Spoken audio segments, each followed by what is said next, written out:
In this video, we're going to be discussing the features and functions of the YSS1000 software that is used with the YS1000 line of controllers.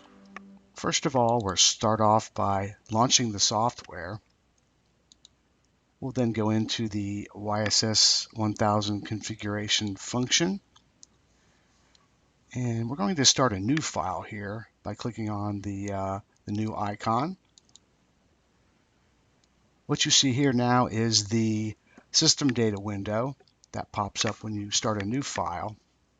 And to get things started, you can either populate these drop-down windows with the data on the data label on top of the controller, or you can actually communicate with the controller and have it populate this area for you. So we'll do that. So we'll click on the Upload System Data tab, and you'll get a communication window that pops up. You'll need to specify which type of communication you're going to be using on the YS1700 controller. Program communication would be the front serial port.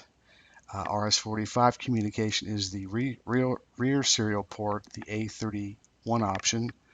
And Ethernet communication would be the port in the back of the controller, which is the A34 option.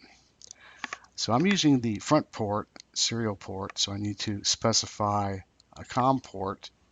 We'll then click Connection, and you'll see the software will go online and begin to communicate with the controller.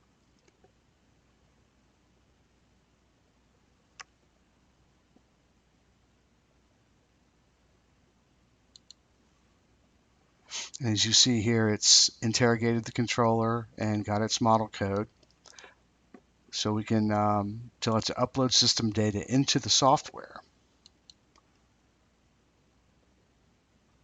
And it's actually populated now. It says I have Ethernet and the FM option. This enables the software to make use of the functions available on each individual controller. Next thing we're going to do, we're going to actually do some function block programming here just to kind of show you how that functions. So let's click on, make sure we're set up for program mode here.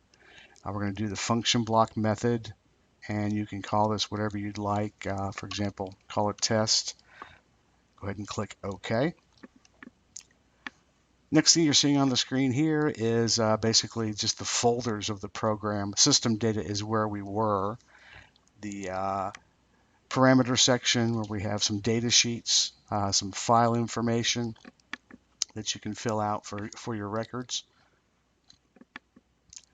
Input-output single comments, where we can identify all the inputs into the controller. P parameter comments, which are user values, and K constants.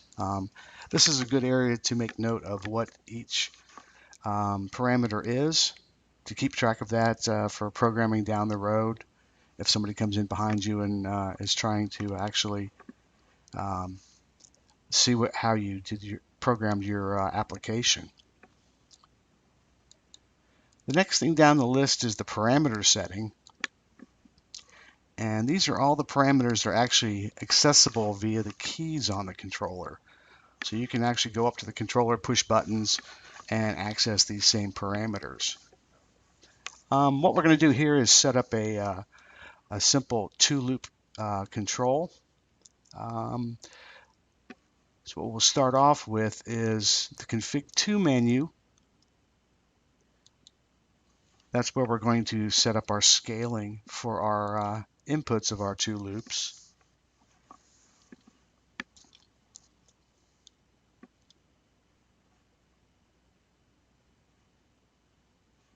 In this section, we have some parameters like the control operation direction, reverse direct, depending on what your application is. But we're going to move down to the scaling. Currently, this, depending on how the decimal point position is set here, will dictate our range. So since we have one pound sign to the right of the decimal here, this scaling is actually going to be 0.0 to 100.0. For this demonstration, I'm going to have a range of 0 to 500. So as I was saying, based on the decimal point position listed here, to get a 0 to 500.0 scale, I have to enter 5,000.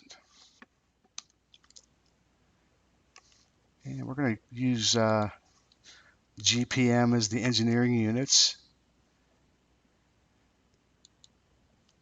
And we're going to call this FIC 1023, for example. That'll be displayed on the top of the controller. The parameters down here that have the 2 after them are for loop 2. So down here we have the same kind of scaling available for that. Let's do a pressure loop for the second input. So again, the decimal point position has one number to the right of the decimal. I want to use a range of 0.0 to 200.0 psi. So let's put in 2,000 for the 100% scaling value. So again, that's going to give us 200.0 as our top end for this. For the engineering units, let's use PSI. And this is actually printed on the scale of the loop screen. And we'll call this PIC-1023 to keep in lines with the other tag we used.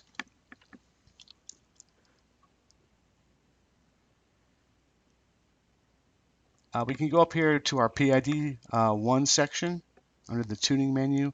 That's where our starting set point is set. Let's put in a value of, say, 400.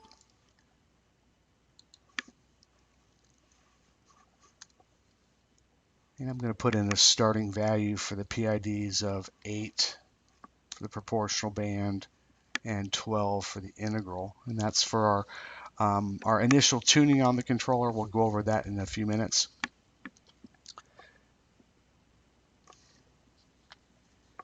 I'm also going to go down here and set some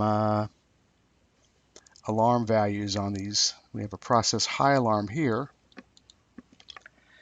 I'm going to set that to 375. And I have a process low alarm. I'm going to set that to 125. Okay.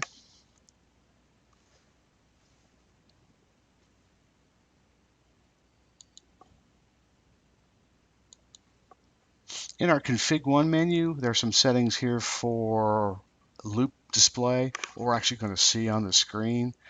By default, they're all turned on, and that's a lot of screens that you may or may not need. So what I'm going to do is go in here and turn some of those off.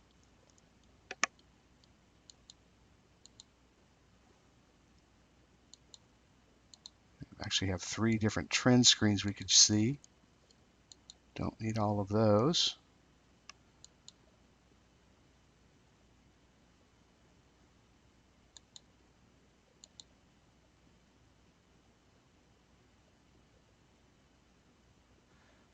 Okay, we've got that configured.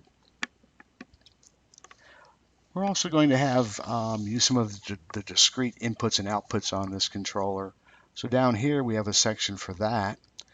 We can go in and tell it, basically there are a total of 6 discretes. We can have 6 DIs, 6 DOs, or any combination of there. I want to use one DI, so I'm going to use DI1, and that's already configured as a DI, which is fine. I also want to have 2 DOs that we could connect to a horn, a light, or a buzzer, or something of that nature. So I actually need to configure those as DOs. Just click the drop-down window and choose DO. So those are set up. So basically, we've got all of the parameters set for the controller that we need to make this dual loop control function. Next thing we need to do is move over to the function block programming. And just click the folder here. And we're going to be using dual loop. Click OK. And then you're presented with a blank screen. You still have your folders up here. This window shows you, you can go to the different pages of your program. The module window gives us access to all the function blocks in the controller or that are available to the controller. And down in the bottom window, or the fourth window, are all our registers. And we'll go through those in a second. First thing we need to do, we're going to set up 2 independent control loops. So what I've got here is we need to start off with the inputs to these loops. So we need to go into the register section, and under our process data area, process data, analog input outputs, we've got X's and Y's. X's are always going to be our inputs, and on this unit we have 5 analog inputs. The Y's are our outputs, and we have a total of 3 on this unit. So what I'm going to do, I'm going to use for the flow loop, I'm going to use X1 as the input. So if you left click that, drag it to the top, you'll see it appear there. I'll grab X2 while I'm here, stick that over here for loop 2. So now we have the inputs for our loop. Next thing we need to do is we need to go in here and grab the PID block, or what Yokogawa speak, we call it the basic block. There's BSC1, BSC2 for basic 1 and basic 2. That's actually under here the control function here. So if we left click on basic 1, drag it over to the white section, we can drop it in, and then to make X1 our process variable for this first loop, we just connect the 2. And all control loops are going to need some type of output, which is this. We need to connect that to a physical output. So we're going to use Y1, which is the first analog output. And again, we'll click that, drag it over to the bottom of your screen here, drop it, and then we can connect that to the output of our PID block, or basic block. We're going to duplicate this for the second control loop using BSC2. Connect the 2. We're going to use Y02 for our second output. Drop that down at the bottom, connect the 2. So now you have the bare minimum function block code to make 2 independent control loops function. We can add some other things to this as well. For example, if say we have 2 set points that we want to toggle between, we can do that using a switch block. One nice thing about the YSS1000 software, you can actually search these windows. So if you right click on, say, module and expand, and we're looking for the switch block, if you type in SW quickly, we do a search down that list, and we actually come up with SW. So we're going to put that right here. And you see it has 2 inputs here and a switch or enable input here. So we're going to link in 2 of the P registers, which will hold our different set points that we want to switch between. And the P registers are down here under register. So we can click here and then just type in P0.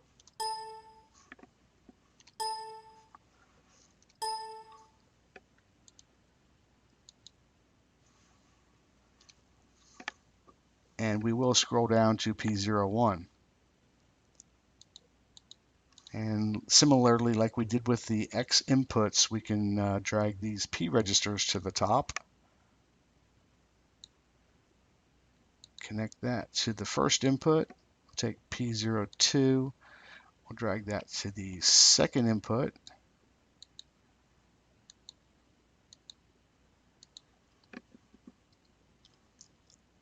we need a trigger for this, so we're going to use one of the digital inputs that we assigned earlier. So I'm going to use the search method again and find one of the digital inputs.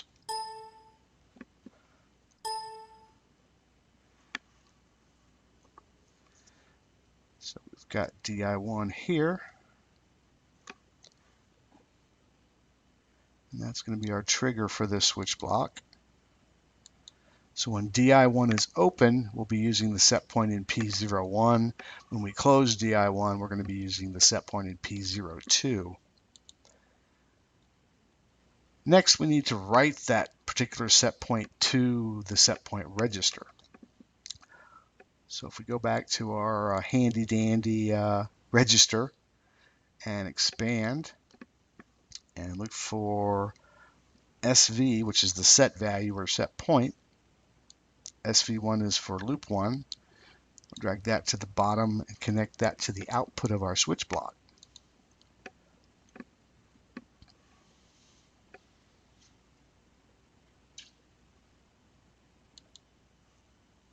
Okay, continuing with the control loop here. For example, on the second loop, I may have a control output that normally we have a 4 to 20 milliamp output. Maybe I want to reverse that and have 20 milliamps to 4 milliamps. So 20 being your 0% output and 4 being your 100% output.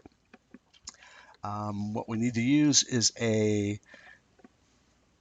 basically a linearizer or a g of x function. So I can go into our modular block and find gx1. We'll take that, we'll drag it over, put it here after the output of the basic block, but before the input of the output block. And we can go ahead and connect those two.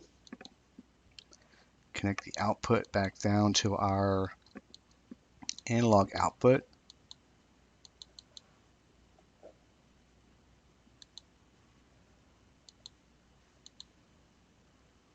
So now we've got that. And one thing you may notice now, in the bottom left-hand corner of all these blocks, you'll have numbers. What those are order of execution numbers. So this block will be executed first. This output is second.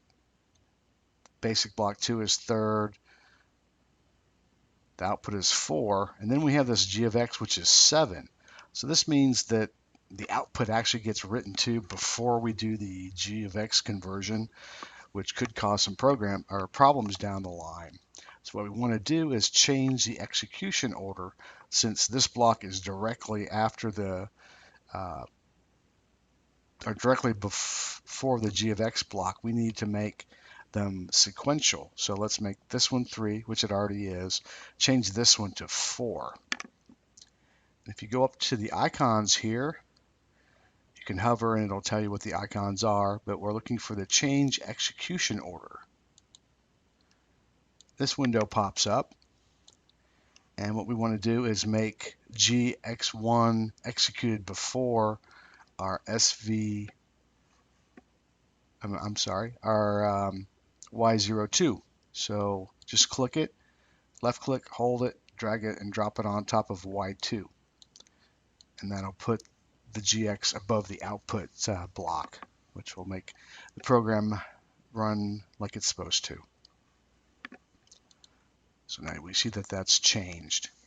Okay, we've made some settings for P registers. We've used those. We've also used this G of X block. Now we need to go back into the parameter settings and actually set values for these. So let's do the P registers first. If you go into your parameter settings, you have your P scale. So we're using P1, which was 0 to 500. So again, we need to put in 5,000 here, since we have one number to the right of the decimal.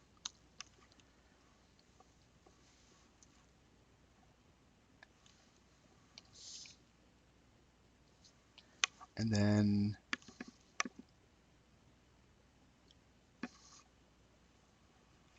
For the P2, it was also going to be a scale of 0 to 5,000. Because remember, this is the set point for the first loop. We'll then go to the actual P register settings where we actually set the values. So we're going to use 400 for our first set point and 100 for our second set point.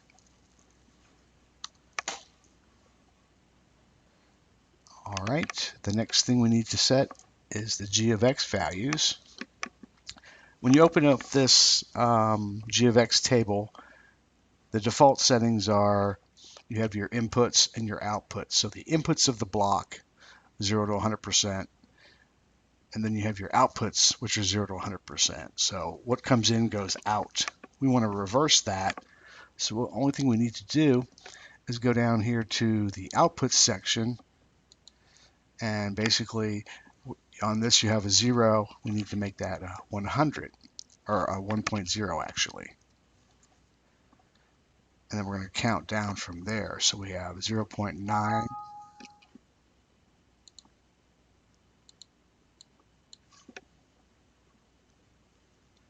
for 90%, 80, 70, and so on down the list until we get down to the bottom.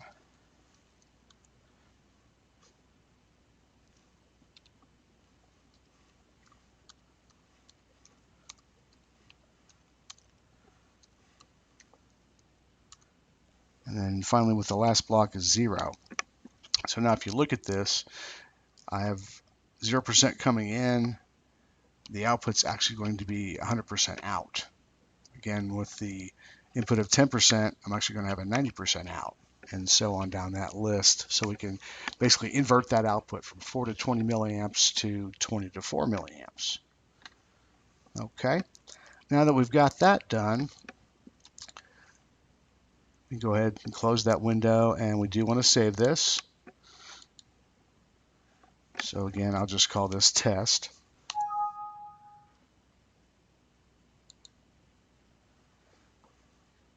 And we're ready to actually dump this down into the controller. So if we close this window, it's going to ask us to save this portion of the file, which we did. We'll go up to communication, and what we're going to do is we're going to download all data. Downloads are always to the controller. Uploads are always from the controller to your PC. So let's go download all data.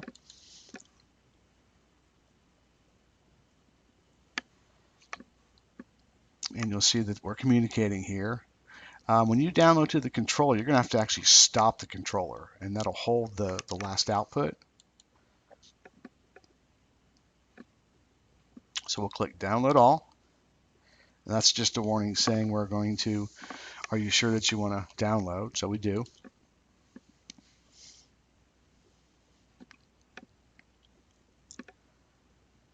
This takes a little bit of time, not a whole lot, but a little slower than the Ethernet connection.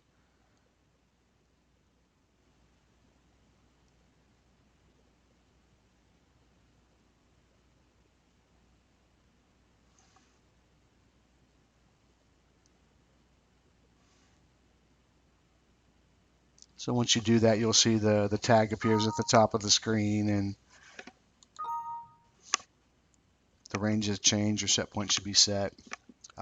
This window that pops up is just asking you to check the load factor, which is this section here. It's just the load on the CPU, and they don't want you to get above, say, 80%. So we can just click OK there, put it in run mode. And with this program running, we're about 5%, which is very, very low. So now that we have our program into the controller, we can go actually look at what's happening inside the controller with the tuning function. So back up under communication, we can go down here to tuning.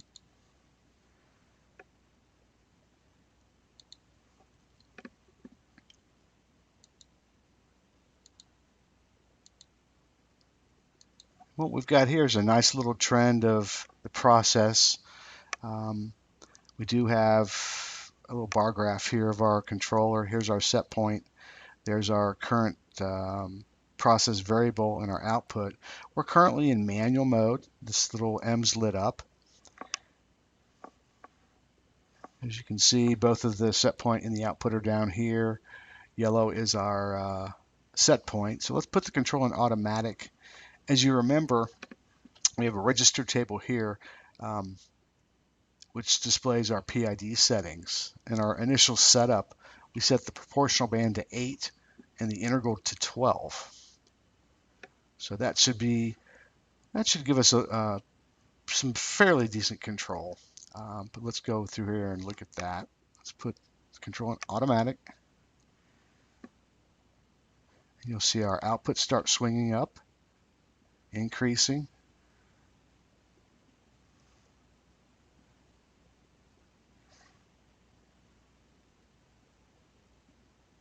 And the outputs or the process variable, our flow is responding.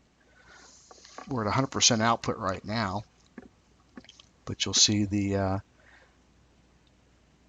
flow rate rising up, and we're starting to arc just slightly as we're getting closer to the set point. We're going to cut back on the output here shortly. There it goes. And we're going to ease on into the set point. We're not going to overshoot here. We're going to just rise up and stop at the set point. We're at about 395 right now with a set point of 400.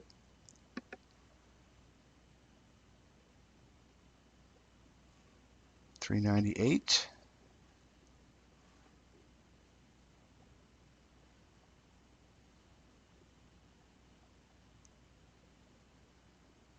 $399.2, 0.3, 0.4, and we're basically at a steady state here.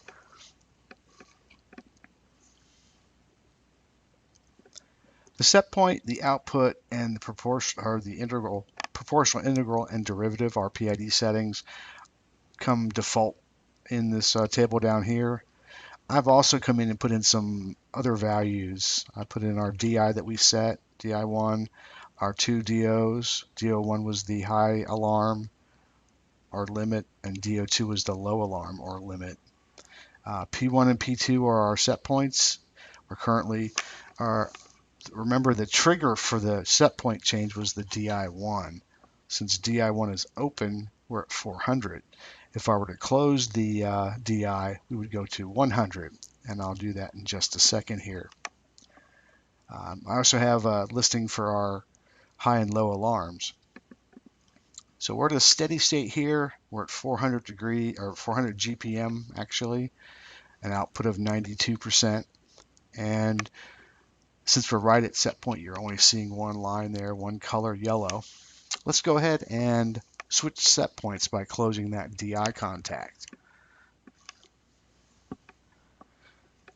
You'll see DI1 here changed to a 1. Immediately our set point dropped down to our preset of 100. Our output dropped to 0 briefly. As the flow rate's coming down, we're seeing our output starting to increase just a little bit to prevent it from overshooting or undershooting. So we're getting close to our set point there.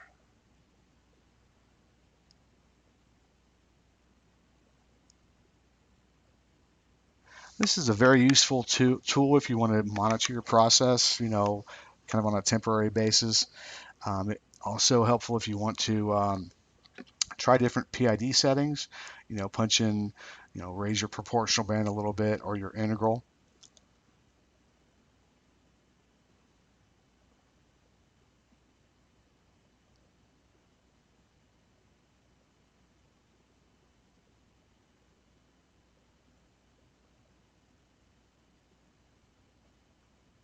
Okay, we're right about set point here. Next thing I'm going to show you is what we call our self-tune. or we can have the controller go out and basically tune itself, kind of learn about the dynamics of the process. To do that, it's pretty simple. Get your controller, your process in a somewhat of a stable state, get fairly close to the set point. Put the controller in manual. Then on the controller itself, you will actually go into the self-tuning menu, turn the STC parameter to AT startup,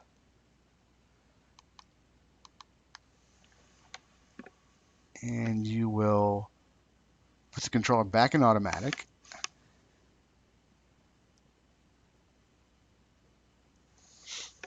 And after a few seconds, what you're going to see is the output will bump 5%. That's the default setting. You can change that, make it higher or lower.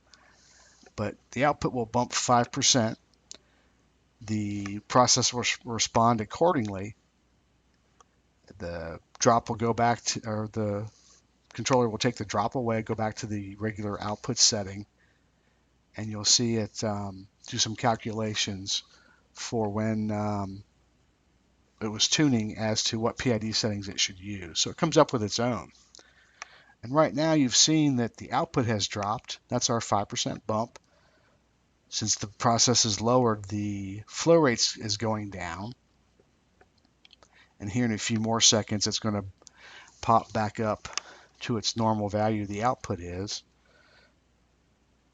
The process variable, the flow, will come back up to the set point, and then the controller will wait a few seconds and then come up with its own PID settings, automatically setting them for you. So look at the proportional band is 8, the integral is 12. That's the ones that I've set, and the controller will automatically set those for us here. There's also a mode in the self-tune where you can have the controller just suggest settings. If you've got a process that you really don't want to bump like this, you can have it just look at the process and suggest settings. That's useful as well.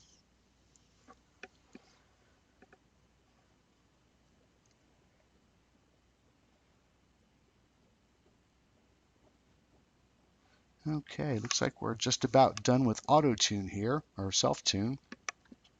As you can see, the proportional band has changed slightly to 20.7 from 8 to 20.7, and the integral has changed from 12 to 13. Derivative hasn't changed because this is fairly fast reacting loop, so I wouldn't expect to have any derivative term. But that's the self-tune, so it's all ready to go. Control the process using these new PID settings. You don't have to do anything else. It's going to just go back and start controlling normally.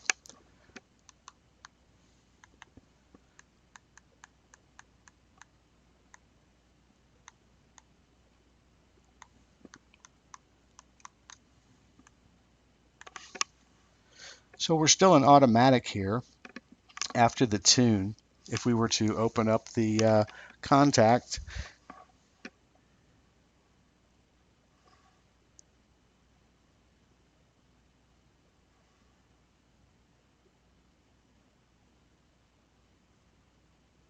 we'll see this DI contact go from a 1 to a 0. And if you watch, you can either watch here for your set point, or the blue bar will change to 400, or you can see it change here as well. So let's open that. See our yellow line, our set point bumps up to 400. Our output immediately changes to try to raise that flow rate to that new set point. And our green bar down here is tracking that process variable change.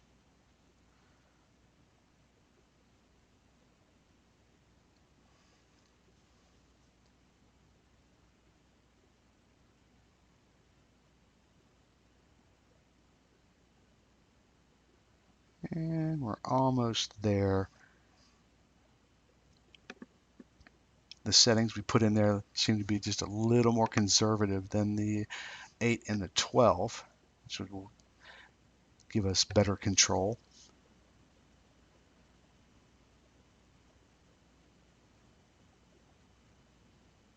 You can actually save this trend in a CSV file or comma separated variable that can be opened up into an Excel spreadsheet and then converted to a graph there.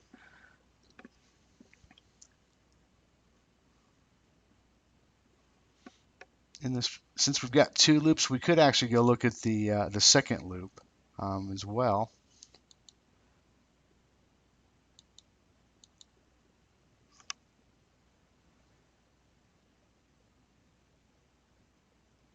And the settings that we made here have been sent live down to the controller, but they aren't part of the configuration parameters that we've set. So if you want to make those permanent in the configuration, I recommend doing an upload from the controller. And the software will kind of remind you that any changes that you've made are not part of the program yet, so you actually do need to save them or upload. So let's go ahead and do that. If we close this window, we have an opportunity to save the trend data. We can say no.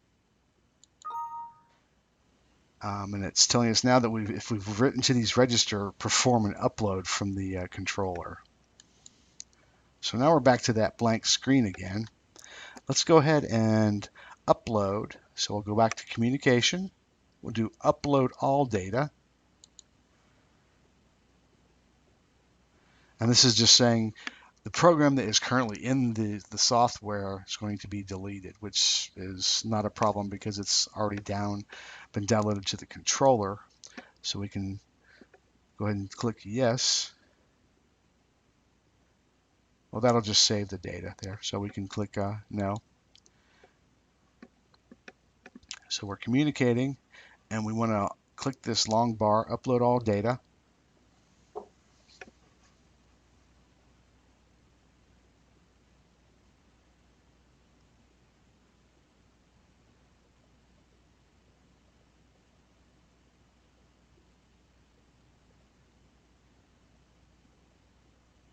Again, this is a little slower than the Ethernet connection, but not too bad. Okay, we're complete. So now we can go here and save this. And like I always say, you should save early and often. You don't want to be working on a program and not save your changes and have to go back and reinvent the wheel.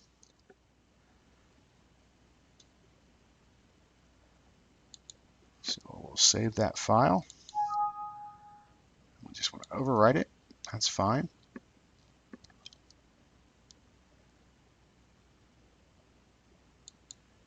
One last little quick thing over on this introduction. We'll be coming out with more videos with some more in-depth training on these function blocks as time permits. But we can actually go in and pull up a register monitor as well. And that may look familiar because that's the same window that we saw minus the trend graph at the top. So if you're just looking at the raw data values, we can see that here.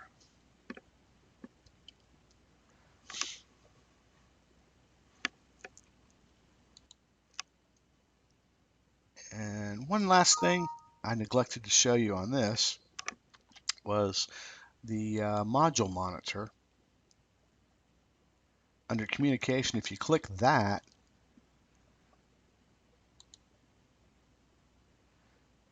that actually brings up the inputs and outputs from each individual block here. So we've got the DI coming in as a 0, and we'll be using the 400, and in the switch block it basically converts it to 0 to 100%. So this is 80% of 500. If we were to close that, you'll see the contact change at the top. This is our DI, changes to a 1. And we'll switch to the 100 GPM set point, which is 2%, or I'm sorry, 20% of the 500 range of that transmitter. And if we open up, we'll see that contact change again, and we'll go back to the 80% set point. But so for this loop here, I've got 46, 48% because we're rising up back up to our 400 degrees. And this is our output. It's going for almost 100%. We're getting closer to our set point, so we're backing off on that. This particular tool is invaluable when you're programming. If you've got some problem with your logic and you're not sure what's going on, where your problem is, this is the portion of the software to go and help you troubleshoot where your error might be.